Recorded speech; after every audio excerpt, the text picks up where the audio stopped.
Albacete se ha hecho un hueco en la frenética agenda que está llevando al socialista Josep Borrell por todo el país, presentando su libro Los idus de octubre, reflexiones sobre la crisis de la socialdemocracia y el futuro del PSOE ante una realidad que trasciende a nuestro país. La socialdemocracia está en una crisis de militantes, en una crisis de votantes, en una crisis ideológica y en divisiones internas, pues prácticamente en todos los países. Poniendo ejemplos como los que se están dando con el socialismo en Francia, en Reino Unido, en Italia, en Grecia, Borrell pone el foco sobre un declive constatable que asegura no tiene que ver con el liderazgo. Cuando yo era presidente del Parlamento Europeo, 2/3 partes de los países estaban gobernados por partidos socialistas y ahora pues debe haber 2 o 3.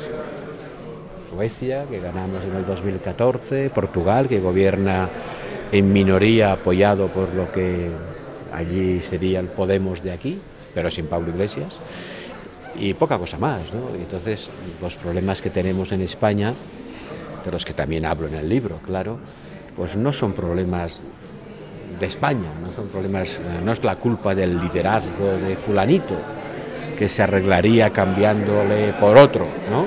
Como algunos compañeros míos dicen, no, aquí el problema es que no tenemos un buen liderazgo, lo que vamos a hacer es cambiarlo por otro, entonces ya verán cómo se arreglan los problemas enseguida. Hombre, pues no, desgraciadamente no. Afirma que el problema es grave, de fondo, y sus razones se analizan en este libro, donde también hay espacio para otro problema más concreto, el que se desencadenó en el PSOE de nuestro país desde la repetición de las últimas elecciones generales hasta que Rajoy consiguió de nuevo la presidencia, en lo que considera un gran fracaso colectivo que nos devuelve a un escenario similar al de hace no tantos meses. Estamos exactamente como hubiéramos estado si el Comité Federal hubiera aprobado la propuesta de Pedro Sánchez. Exactamente igual. Estaríamos haciendo unas primarias previas a un congreso y seguramente con los mismos candidatos. Por lo tanto, estamos como hubiéramos estado hace ya casi 8 meses, ¿no? Con la pequeña diferencia de que en el camino hemos abierto la puerta al gobierno del señor Rajoy gratis, sin ninguna contrapartida, y provocando una división en el grupo parlamentario, una división que es evidente que la hay, aunque algunos la nieguen, entre la dirigencia y la militancia, ¿no? Que se ve todos los días, una división territorial. Es decir, hemos creado muchos problemas y nos los hubiéramos podido ahorrar, también es mi tesis en el libro, si los socialistas y los dirigentes socialistas se hubieran dicho la verdad. ¿Qué es lo que aprobó el Comité Federal? ¿Decirle que no a Rajoy?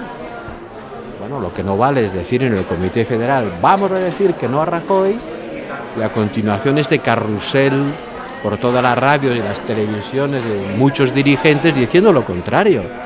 Oiga, dígalo usted en el Comité Federal, ¿de dónde toca? Mójese, ¿no? Considera que la situación vivida por Sánchez hasta su dimisión no tiene nada que ver con la que en su día él protagonizó con Almunia. Como grandes diferencias ha apuntado, en primer lugar, que en aquella ocasión suya el problema fue la bicefalia. Hubo 2 cabezas que no administraron bien la división de funciones entre él como candidato a la presidencia del gobierno y Almunia como secretario general.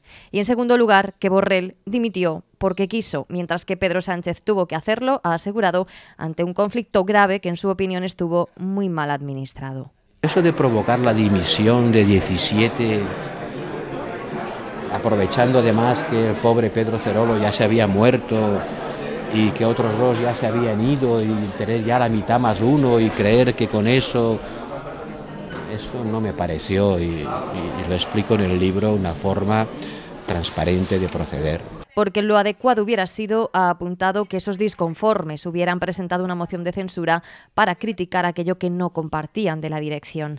Además, considera que hubo una mala interpretación de los estatutos porque esa dimisión de la mitad más 1 de la Ejecutiva obligaba a la convocatoria de un congreso que no se dio y, por tanto, en aquel Comité Federal no debió votarse sí o no a un congreso, sino cuánto se celebraría.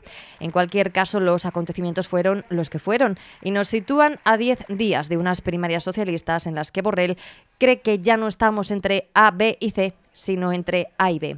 Además, se muestra crítico con considerar el resultado de la recogida de avales como una especie de primera vuelta de las elecciones. Aquí lo hemos convertido en una especie de voto Y hay una gran diferencia entre el aval y el voto, es que el aval no es secreto.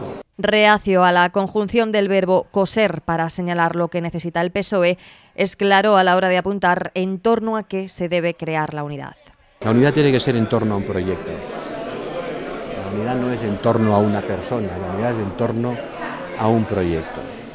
Y bueno, el Congreso tendrá que decidir cuál es este proyecto.